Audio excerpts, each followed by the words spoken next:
it was always speculated that that the prisoners were moved because of the monsoons and the flood.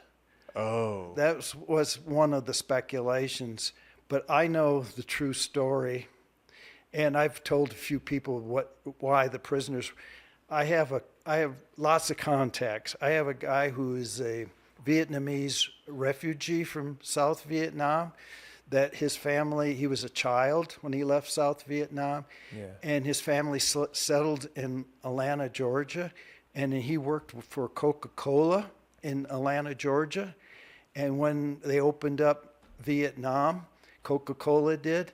And then he went to Vietnam, and he was the Coca-Cola, the representative in Vietnam.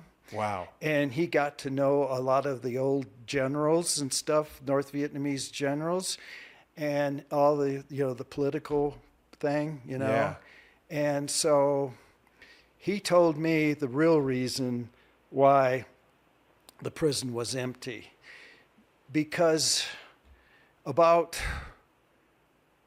I think about 12 miles from Sante prison, the Soviet engineers were digging a new command and control bunker. Around Hanoi, Hanoi has all these underground bunkers. Yeah. Because of the bombing and stuff like that. So this bunker was called K9 that they were building. So the Soviets were monitoring all the air traffic over North Vietnam, over Hanoi, noticed an uptake in SR-71s and in U-2 aircraft. Okay. What they were worried about is they thought that the Sante prison was getting a lot of attention from the surveillance act.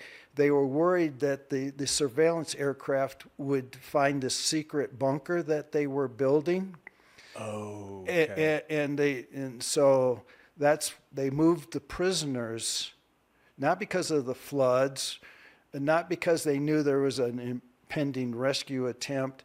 They didn't want us to discover this bunker that they were building, this new command and control bunker. Yeah. So that's why they moved the prisoners. And the Soviet engineers were being housed at that schoolhouse. Okay.